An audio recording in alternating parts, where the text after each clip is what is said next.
Walking cane, hand me down my head.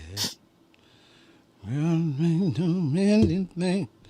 I ain't got time to fret. You and me come along.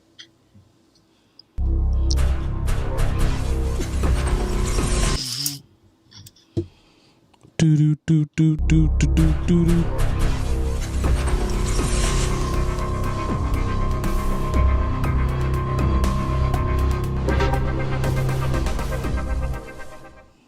Calvin T. Mann, leading Emiy, served over 20,000 youth through speaking, coaching, and mentoring. He has inspired us for years. Welcome to Emiy TV podcast with your host, Calvin T. Mann, the Encourager. Shoot do do do do do do do. Shoot do do do do do do do do do do do do do do do do. Hand me down my walking cane, hand me down my head. Yeah. What's happening? How's it going? What's up, world? What's up, world? So we back again. It's Monday, Emiy TV time, and I had to turn off my my competitive edge, right? I had to turn it off. It's been an incredible day, and it continues to get better, and today was, shout out to the new social media executive for encouraging me. I'm young. I ain't got to do so much of that social media. Yeah, Dave. God is good. I'm going to clear the air a little bit because I just need to. Well, we had a great conversation last night at the Good Fathers Only meeting, Dave, and seeing your passion, right, made a rough night for you, brother. Brother had a rough night sleeping, right? Yeah, I had a rough night because you're a good man, and you being frustrated was tough on the psyche, right? And as I was dealing with anxiety, those types of things, because you're going to have that. I mean, it's good news everywhere, right? Mm-hmm. The Lord is blessing us. Right. So I can't really complain. And by the way, Heather's on, Miss Miller, Heather Miller, the Queen. The Queen Bee. The Queen Bee. And people really, I just got to say this, but people really think that, they ain't got to do nothing. Right. And that's troublesome. People really believe they don't have to do nothing, man. And try to talk tough. Mm-hmm. When they wrong. Right. So I just wanted to get that off my chest, man. You, Stephen, Melvin, right? Mm-hmm. Something last night was a good meeting, right? And it felt really, really excited for the dads, right? And just moving forward. And I'm trying not to vent too loud and say too much, but today's topic is about parenting standards. Mm-hmm. Speaking of which, how somehow, the teacher is the problem. Mm-hmm. The student is there, but the teacher's the problem now. Right. The student is not there, and the teacher is the problem. And somehow you just gonna fight the teacher to get an A, right? Oh no, we gonna get that, right? And so, it brought me to this conversation before the day even started. This was our topic, the parenting standards. What are parenting standards for today? What do they look like? How should they be, right? What are some of the ideas? So we're going to slide over to Heather, and then we're going to come back to you, Dave. So, Heather, what is your take to start this out, and, you can do your intro or whatever you got to do. But what is your take? Thank you. I'm glad to be here with our team today. And thanks, Miles, for the applause and the positive reinforcement to our ideas as we go along through this process. So I just wanted You might to want to make tell sure her I your name here, acknowledge brother. the producer. Right. Yeah, keeping the producer in the forefront, even though he's in the background. So thank you, Miles, for all you do too. It's not So Miles. It's not Miles, but Miles isn't there today? it hasn't been Miles for a while. Oh, wow. Okay, Miles like well, the forgive Jeffersons. He me. moved on up. Hi, Miss Heather Rue. How you doing? I'm good. I'm sorry I didn't have a chance to meet the new producer. I'll make sure we have a formal introduction after the show. I will appreciate that. Thank you. Okay, so my thoughts on having parenting standards. As a parent of a soon-to-be 14-year-old son, my first and my only son that I physically gave birth to. I have what do they call now bonus children. I have a lot of grown bonus children, 4 of them. And so just making the adjustment. So we're in such a different environment around what our families look like. I think that even though our families have been expanding and changing and reshaping and refining, I think that there are still core values and standards that are needed for family.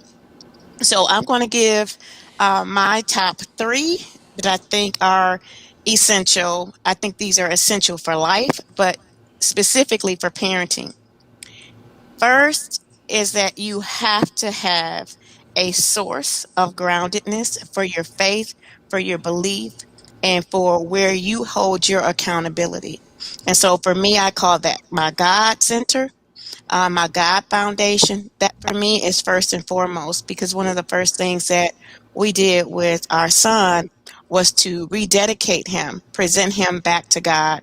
The second major thing that we did with him was to name him, and to name him based on the attributes that we believe him to have and to uphold. So my son's his name is his name means divine creativity.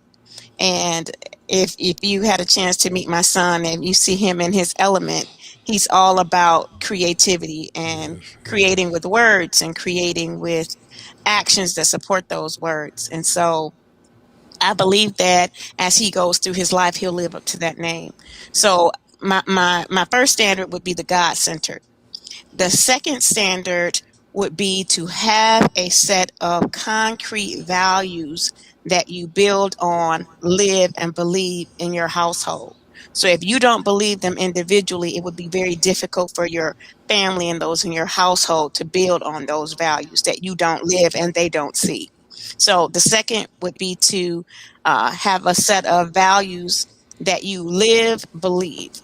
And then third would be that you have to have some understanding of what love entails. And I believe that 1 Corinthians chapter, I think it's chapter, is it 113 that talks about love is patient, love is kind. I think that love, the explanation of love is something to strive for. And so you can always put your behavior, your attitude, you can always check it against that list, even with your children. So I think if we started there, that those 3 standards would help us to build something strong with our families and within our families for our legacy and for, beyond that. Okay. You got those 3. Love, for sure. Spiritual groundness. Okay. Giving them back. Okay, brother Dave. Well, I'm not going to overlap her, so I'll run with her first 3 because basically we're going to be the same. Because every week I'm talking about 1 Corinthians 13. So it's essential that you have, as she said, a foundation of God. I think is really significant. The more I study 1 Corinthians 13, that you teach that coming out the gate. Because once you teach that as a foundation, that child now has something to build on. Because most of our interaction will center on our inner being, right? We're a spirit housed in the body, possessing the soul, mind, will, and emotion. So I think having the foundation, as Heather said, having God foundation, love foundation, and then you need a standard. I don't want to call them rules, but you do need a standard, because I can't think of a better word, a rules that's in the house that's reasonable, so everybody knows their role and their position within the household. But a lot of times we don't have that. So what we see now is kids that set their own rules, set their own standards. And so then when now they have to come into the world and adhere to rules and standards, they have difficulty. So you need to set that foundation of what rules are. That varies with each household because the parenting style is different. And then the next thing I think that's essential you have to have is an open line of communication. I noted in our year of growing up, they had different type of leadership styles. So you had that authoritarian leadership style. Pretty much that's what my daddy was. You do as I say, and that's just it. But I think that children need to have a right to speak, but a way of speaking. And you have to teach that going in. So if you don't teach that level of appropriate communication that is reasonable, that everybody can live with, again, once they step out your household, then they have no standards. And when I was growing up, it was the village that raised the family. So we have to make sure that we have a village. And that village starts right in the household. Whether it's a single parent, as they always say, I'll never believe that it's a single parent, but at least it looked like it in the house on the physical part. But there's always another connection to that, because you can't make children without 2 parents, regardless how you look at it. So again, I think, as Heather said, spiritual foundation, love, and a set of standard household rules that you build upon. So when you go out of the house, now you know how to conduct yourself. So, great foundation, right? And we know that these foundations have been shook. So, a few years back with my super PAC, we came up with 10 solutions to impact a family, right? Number 1, make sure that the father is included. Make sure the father has a relationship with God, and the father is included in the children's life, because the father brings so many nutrients to the kids, right? We have allowed the society to play on our emotions when it comes to parenting. Number 2, parent with encouragement. A child is born with no state of mind, but is taught that state. Until we think every one of our children are important, we create the lanes for which prisons and caskets are built for. Parents must share resources, teach, and show real life situations to the children. Right? All children are important. So many of you label a child with drug names. You're helping kill our seeds. Get behind our children and uplift them. Inspire them. More importantly, encourage them. Number 3, teach your children to read at 4. Here's a standard that we can impact a house: reading levels, poverty, decision-making, homes, marriages, right? Literacy. Number 3, literacy has become our very own slavery, which I don't like to use the word, but it seems that makes us jump. So jump up and begin teaching your children to read early. When young black males can read, they are less likely to join gangs, and it cuts down on prison rates and crime. Most of us can read, but those of us who can't, we must be responsible for to teach. Right? Number 4, save your money and learn the stock game. So we've been talking financial literacy and vital. Chris came on last week, and we did so. And by the way, the super PAC is called PTAC, Political Education Technical Action Committee. We've helped people get elected across the country, right? And so financial literacy is vital to our community. As we can see, you are dependent upon a system that is only handing back scraps, right? This is what's happening when we talk about solutions and we talk about the things that to impact, right? What are our standards? I go to the school day. right? I take the boy, Heather, I take the little kids, right? We used to stand out there and watch parents pull up to this corner store early in the morning, and the kids would get hot chips, Cheetos, and pop. Hell of a diet, ain't it? Mm-hmm. So now you want your kid to go into school and learn. He wired for time. Wired, hey, only for the first half. After that, he can come all the way down. He gonna be sad. Right. He crashed. Yeah, he gonna crash. He gonna be sad, right? So we used to watch that, right? And where I come from, we had to have some food, right? Before we left the house, right? And you better have some type of food, some type of brain food, right? Something that get you mind active. So when you walking into the school, so we couldn't have hot chips and Cheetos, and we couldn't have that, right? And we had to, just like we teach the mentees, we had to, learn to get up and cook and do our own thing before we left, right? So imagine that with 7 people in the house plus a mama, right? So save your money, learn the stocks. Mothers cannot do it alone. Black men's median wealth is the lowest amongst men in America.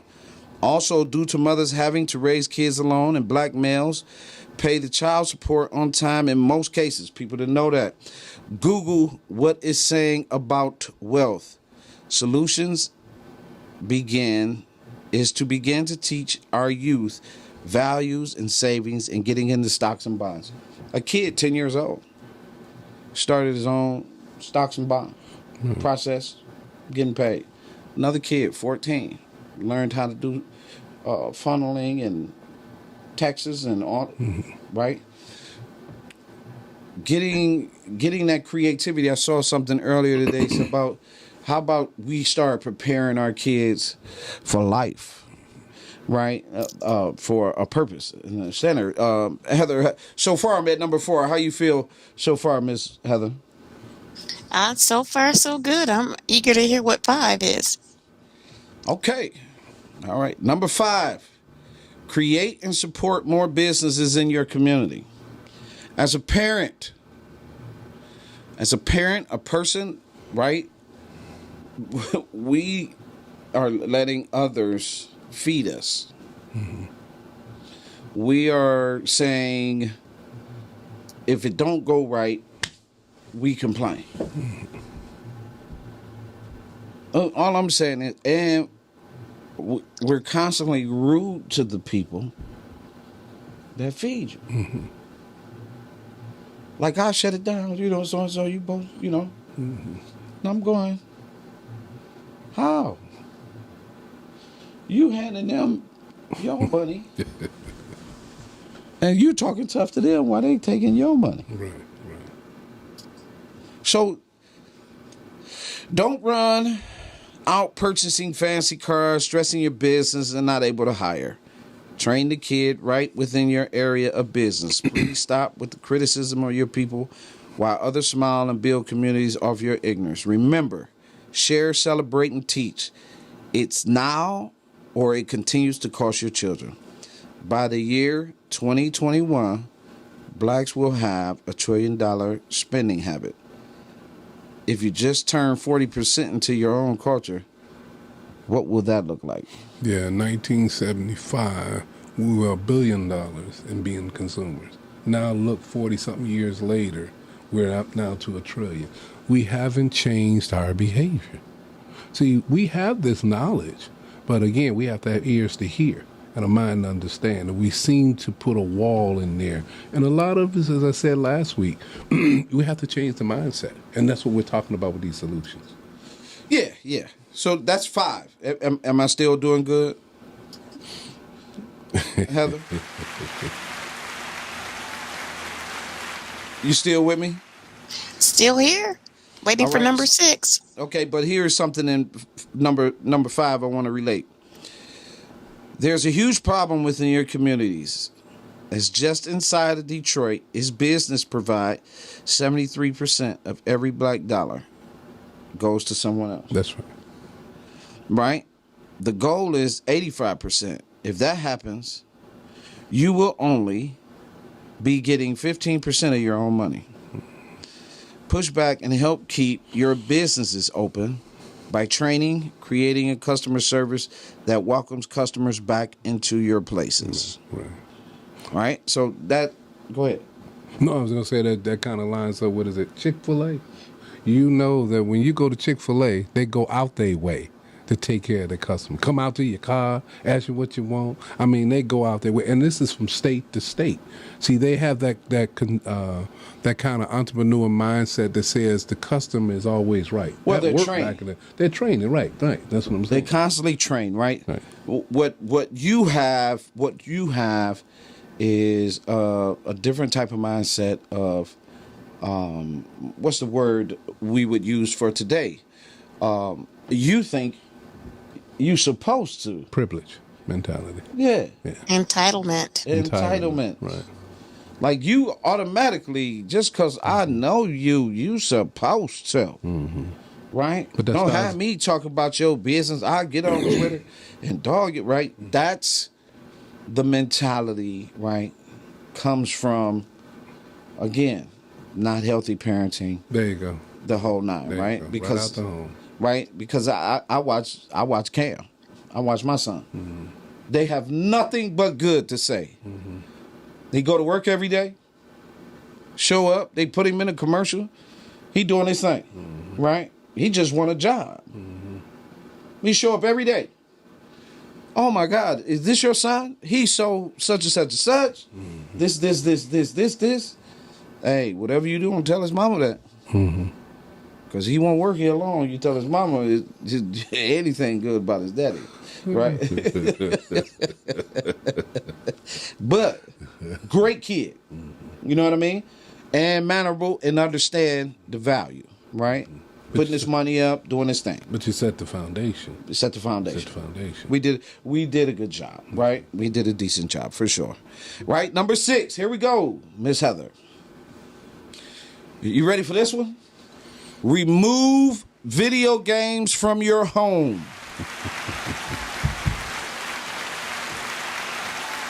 I like that. The TV and video games are not a babysitter just so you can party. Right. Setting the medical field again, a release on kids watching TV. This is what the medical really feels. Playing video games before the age of 8 develop mentally slower than those who don't use TV for babysitting. The First Lady, Michelle Obama, recently spoke on the alarming obesity rates and FaceTime with technology. She said she even had to reduce her children's FaceTime to 4 to 6 hours a week. Right? It's still practical. We still need the books. Mm-hmm. Still got to read the books. We still got to, right? It's practical, right? Kids need to run. Boys need a routine to function. I believe this to contribute to the ADHD phenomenon because of your sitting and watching programs for a time, then you go to school and it's not a TV or videos. They get a sudden burst of energy, which may cause the brain to overreact. And I am not a doctor, but none of my kids have this. Get them involved with sports and other outside activities. Mm-hmm. Our children are dormant. Mm-hmm. They don't know how to jump a fence. Mm-hmm. Barely can ride a bike. Right? Certain kids can run, do all that, throw pebbles, rocks, the whole nine. But then certain kids can't function. And you really, like, parents are afraid, which I understand.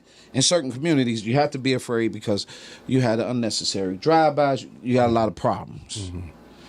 You got a lot of problems, which hinders the kid, so the kid is not active. Mm-hmm. And they found that sports, right, has lost something like 40-some% participation.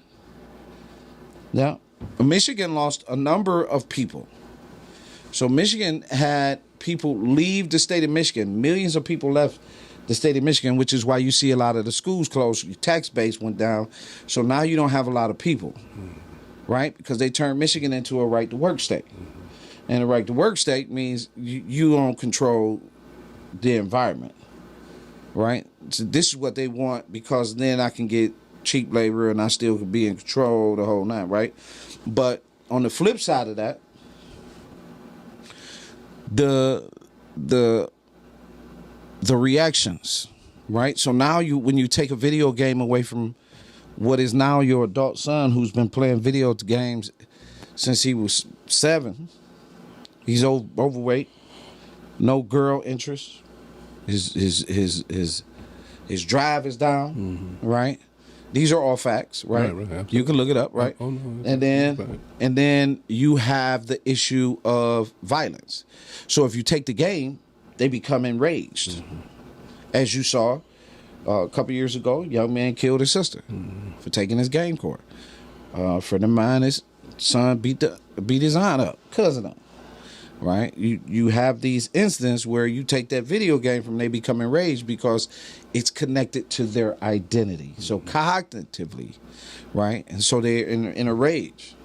I remember I went at my daughter. My daughter was ready to go at me for that phone.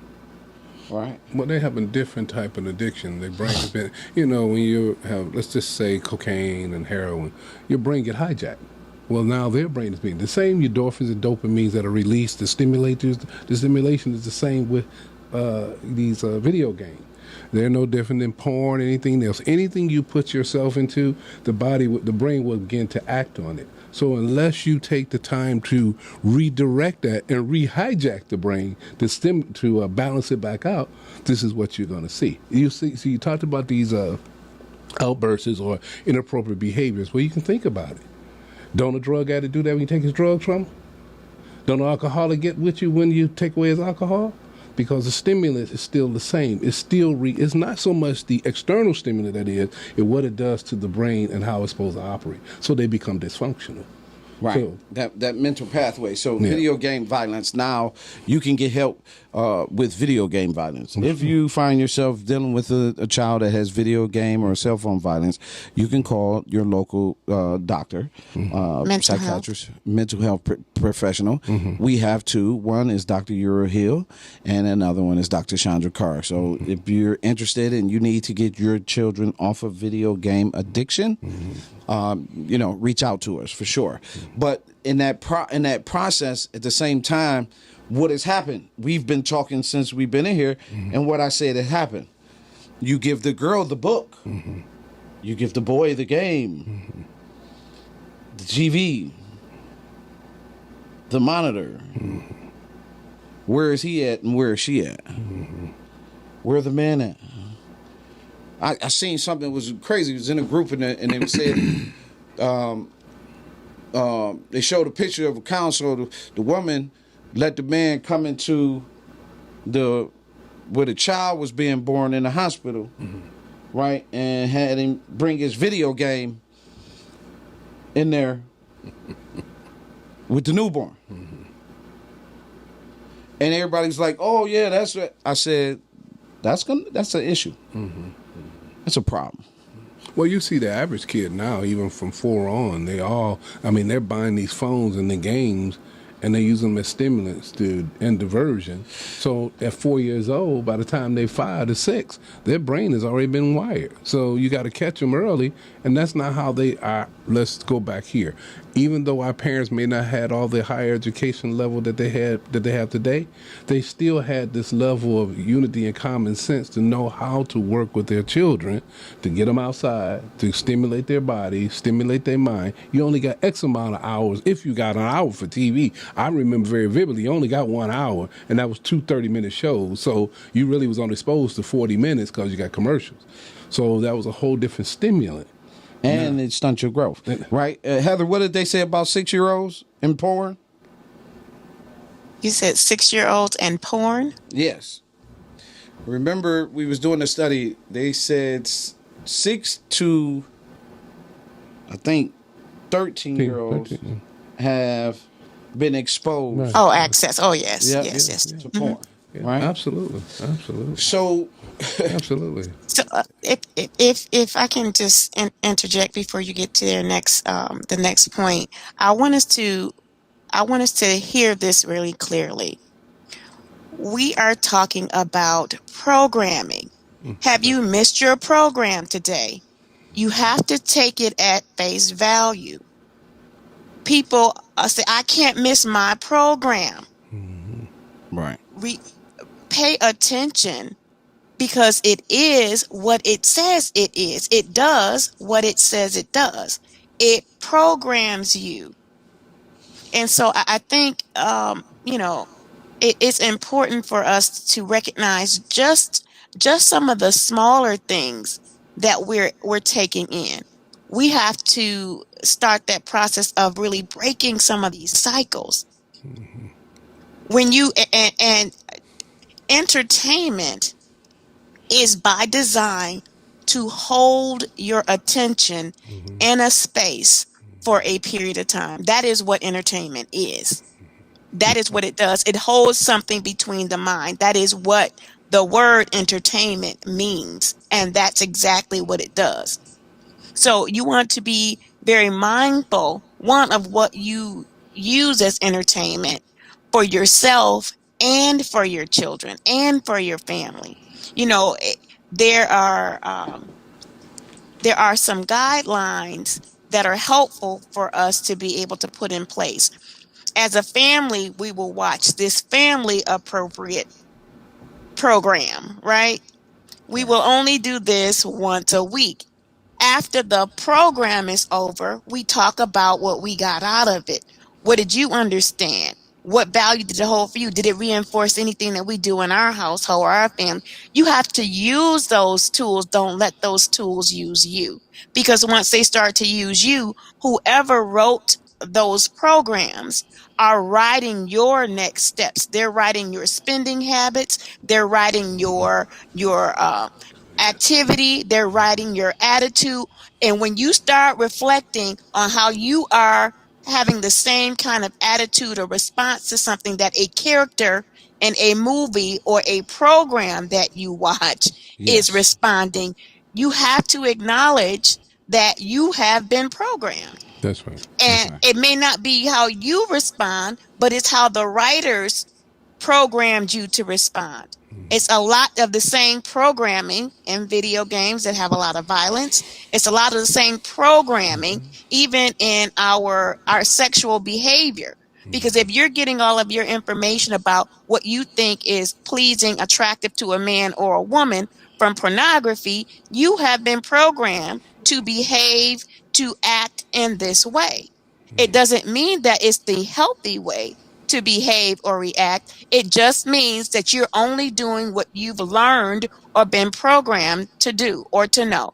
And so be very mindful about what you take in, whether it's video games, whether it's movies, whether it's your favorite shows. What are you being programmed to watch and to do? See, Well, to inject that, this is a little opposite of what you said, but it's exactly what you're saying. So Proverbs 4:20-22, I had to check and make sure I was right. It said, "Incline thy ears to thy saying, let them not depart from thy eyes. Keep them in the midst of thy heart, for they are life unto those that find it, and health to all their flesh." Let's flip that. Keep thy ears, incline thy ears to thy saying. So you're hearing these programs, as she's saying, every day. Your eyes is focused on these programs every day. At some point, it penetrates into your heart, right? The making of you.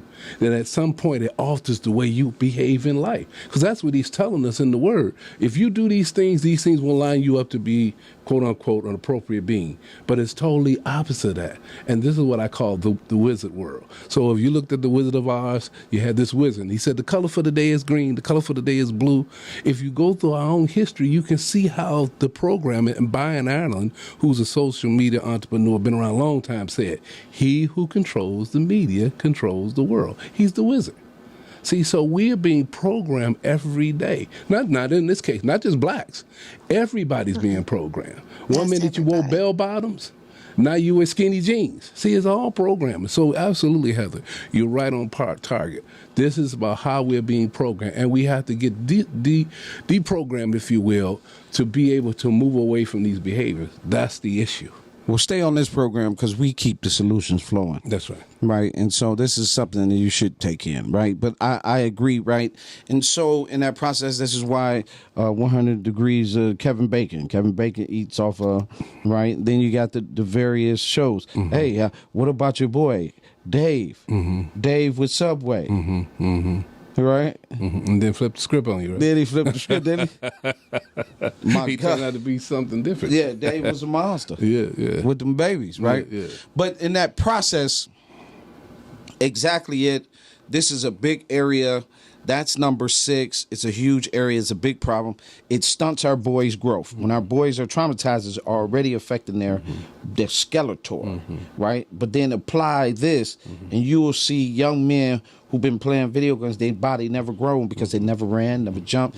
They never experienced what their body needs. The body needs air and exercise. This is why we do what we do in the mentoring program, to make sure that they get some kind of physical conditioning. If you look at the women today, with all due respect, if you look at the women today, if you see a couple walking down the street, young couple, if you look at the female, her body posture is erect and full and look like, she has some stature. When you look at our men today, again, don't matter race, because it's my observation, right? You see that the body is folded over, no good posturing. The men usually look emaciated, no muscle mass. The woman now has muscle mass, and I ain't talking about going in the gym, I'm just a standard muscle mass. And the young man looks like, the wind would take him away to Oz, you see? Wow. So all this, as you're saying, is validated just by observation. So, number 7.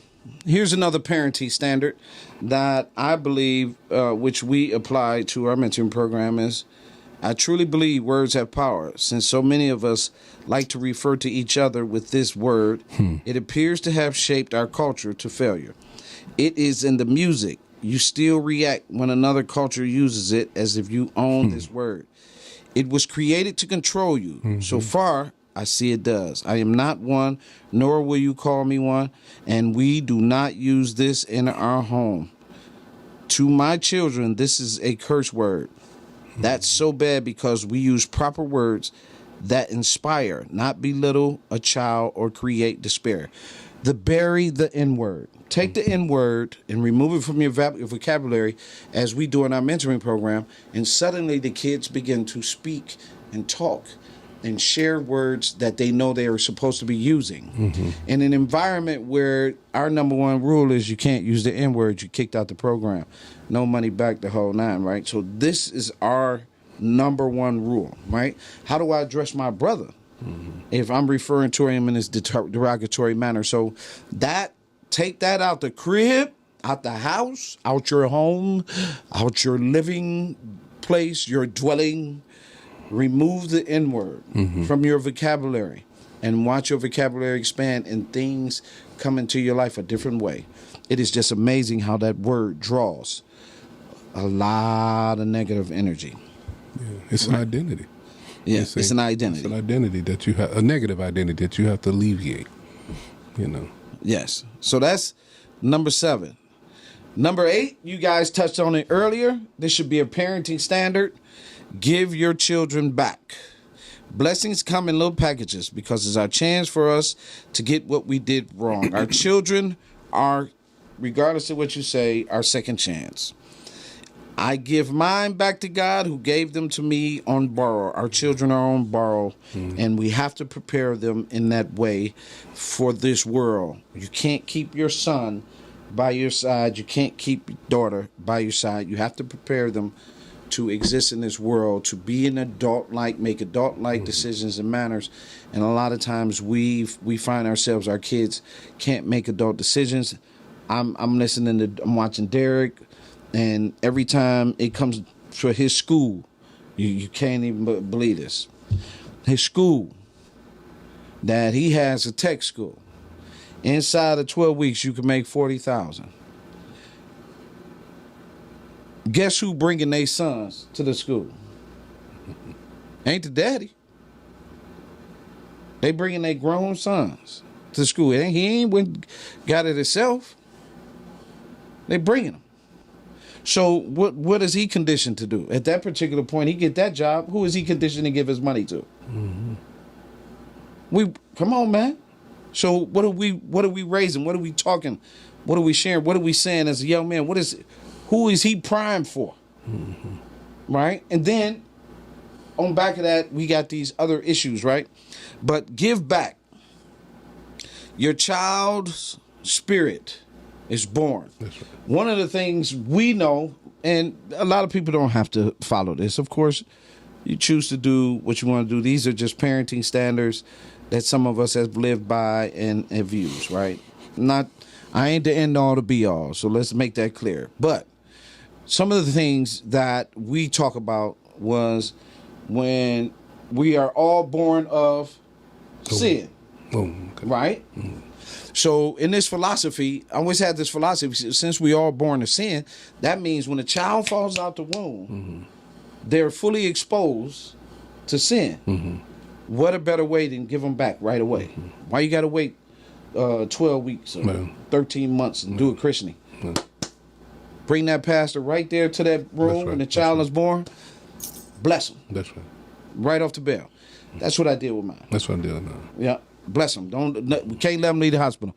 Cam left the hospital. I told my brother, if he ain't at my house, we gonna have a brawl. You might as well win, lose, or draw, bro. Be at my house, pray for my son. Right? The day we took him home, that's where he was at. And my brother prayed on him, right? And so that is a huge protection method in your spiritualness. Would you agree, Heather?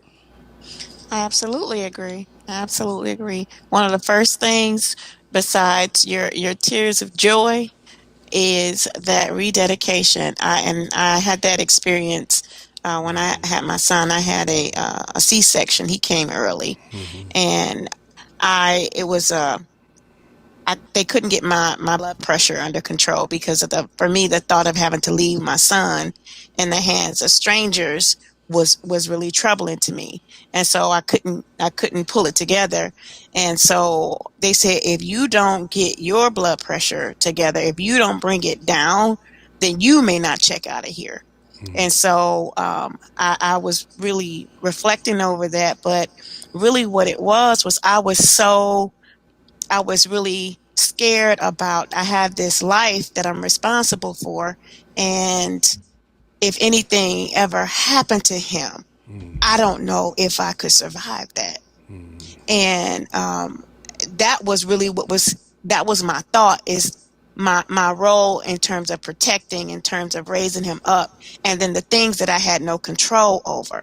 And so that was when I had missed the mark. I had actually called for the chaplain to come to make sure that they were able, because they were the only ones that had access to my son. So I needed somebody to pray over my son, and I needed somebody to pray over those who were responsible for my son, to pray with me to make sure our son was covered at that time. And so that's what we did. And after that, I had that experience, I was able to bring my blood pressure down, because the question that I brought to God was, Lord, if anything happened to him, what would I do? And God told me, well, first of all, he's not yours, he's mine. That's right. And when I got that reality check, I was like, okay, I was good. I got my check, because you're right. I was the vessel, and my husband at the time, we were the vessels by which he was brought into this world, because he needed to be here to do what he came to do, what he was born to do. We were just the vessels entrusted to his care. That's right. We were entrusted to his care. That's what parents are. We are entrusted. They're not our possessions. They're not. It's not like owning a car. That's why eventually they have to find their way, their path, because they're only entrusted to you for a season. That's right. You know, the love that you have and the attachment that you have is so that you will give your best to them, so that they can eventually become parents on their own, and you giving them the best that you could. That's part of the love connection that we have with our children, or should have with our children. So that reality check for me meant everything. I could look at, and I look at to this day, my role as being entrusted to his care, not my possession. He's not mine. He's not mine in terms of ownership. He's mine in terms of stewardship. That's right. And fellowship. And when my season is over and I pass up from this place, then he needs to be where he can take on that responsibility of being entrusted to what he was designed to do in this world, and for the next generation. That's right. So, yes, no question, right? no question. So we go to number 9. Right? We go to number 9. Compete on job and classroom. Now, when I talk about compete, I mean you already walk in the door with people who have a deficit mindset for you. Mm-hmm. Right? So you wanting to be treated like them when you don't own or run, to me, is asking for a problem. Right? So the one thing that everyone looks for is a work ethic, which is what, again, goes back to what we teach in our mentoring program, Ms. Hallett, right? And so in the classroom, who are you competing against? See? So, again, if I take certain things away from you, you're going to be at a deficit frame anyway, right? I said last week, I don't know if you know this, producer, brother, but the black boy is the most kicked out of school education in the world. Sure. The American black boy is kicked out of daycares. Don't matter who run the daycare. It could be ran by your auntie, your cousin. Don't matter. The black boy is the first to be kicked out of that daycare. When people talk about we look out, and we really care about our males and our boys, we can go directly to the daycare center and see that boy is being kicked out, right? We can put that on the parent. We can put that on the teachers, the providers, the whole nine, everyone. We don't have a plan for him, but other than you got to get out. Oh, he's acting up. He's all over the place. But why is he like that? Well, somebody been telling him he was bad since day one. Oh, he bad. No, what his problem is he doesn't have that balance. He's not in the environment where it's someone looks like him that he can emulate and see and get some nutrients from and grow with, and there's somebody that walk like me and talk like me and look right. So we take that away from him, which makes us emotional, right?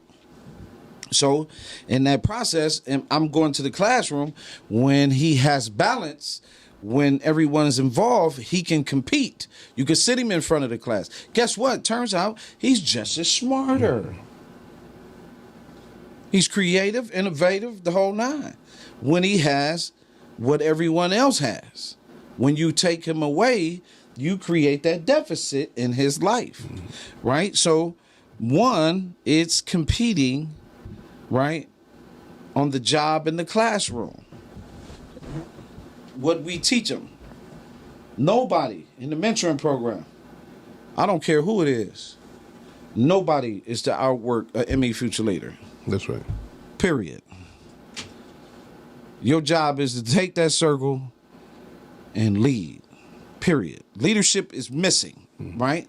So this is what happens when we take that away from our boys. They don't have the initiative. And the initiative is one of the words that's right in leadership. Initiative. That means I can go, I can lead, I can do, right? He doesn't have the ambition, right?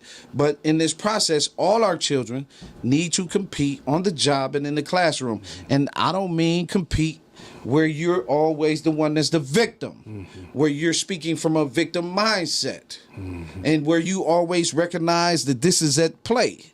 You know this is at play everywhere you go in America. Doesn't matter. Okay, so what do I have to do? Got to have me a plan. But one thing for sure, you're not going to outwork me. So that's an area, right, that we must do. And number 10, us as parents, we must live the life in front of them that you want them to live. That's right. That's right. That's right. We got to be the model We have to set a standard. I can say this with, and I'll say this with both parents, me and his mother. We set a standard that would at least allow him to understand what respecting others were, respecting yourself, giving value to yourself, setting that plan in motion. So now my son is 23. He's already had 2 apartments. He carries a credit score of 720. And this time when he moved, he said, no, I don't want any help. So everything he did, he didn't want his old furniture. He didn't want any of that. And so at 23, that's not a lot of money, but he made $40,000, that's decent money, $40,000 last year. And so he has a standard. He's ready to graduate from college. And then he did a little dating, but he looked at me and said, I said, well, dude, I had to ask him. I said, well, are you gay? Because coming from where we come from, okay, right, something right here. Yeah, right. What's up with that? Right. But I wanted to find, because you're still my son, so whether that is or isn't, you my I got son. you. I got you. That's right. Well, he said, nope, Dad. He looked me in my eye and said, nope, that ain't the problem. He said, that ain't at all. He said, they're a distraction, and I'm on a mission. Well, being military, that's how we drive, right? So he on a mission. So we set a standard, and like your son, wherever he go, they love him and then some. So one day he was out and he was doing some work and he ran into my old pastor, Bishop Butler. And it was mind-blowing because the age he is when me and Bishop Butler met, right? And so he was 25, I was 23. And we built this bond. He wasn't bishop then. He just he had 30 members at his church, right? So he built this bond. So my son couldn't wait to say, hey, Dad, look, because we had left the church. And he said, hey, Dad, I'm talking to Bishop Butler, blah, blah, blah. And Bishop Butler said, wow, he just like you, manable, respectful, what have you. So you set a standard that propel. That's why he said, train up a child the way they should go, so when they get older, they won't depart. So once you set a standard, it's easy to live the standard. But if you don't set a standard, well, like anything, there'll be a runaway child running wild. You see, so we got to set a standard. I like that church. Yeah. I like that church because that word. Yeah. That word, man. Yeah. That word, man. That word. And all his kids are ministers. I just want to just add this because I know we're running low on time. I just want to add this too, that we have to know when and where to seek wise counsel. Amen. And when I speak wise counsel, what I'm talking about is somebody who brings wisdom, experience, and silence. Because sometimes it's just about listening to where somebody is. Part of that wise counsel is listening, contemplating, reflecting, and reflecting that back to the person who's seeking that counsel. Because sometimes if you talk too much, you don't give the person space to be able to reflect and hear themselves talk about what's happening too. And I think for parents, we have to be in the mindset of seeking wise counsel. And so whether that and you want that wise counsel to share some of your values. You want them to have some experience. It may not be the exact same experience, but you want them to have some experience. So who you're seeking wise counsel, it may not be your friend. It may not be your parent. It may be someone else who has a little more experience. If that's a therapist or a counselor or, a spiritual advisor or leader, someone with wise counsel. That is one of the tools I think that many of us as parents, that's part of our standard. So if I'm seeking another parent, I'm seeking support or wise counsel from somebody who is living the values that they want their kids to live. That would be somebody of wise counsel and experience. That's the kind of experience I want to see, that I'm going to ask for wise counsel from. So I think those kinds of, that's having that, it's not just about having somebody to talk to.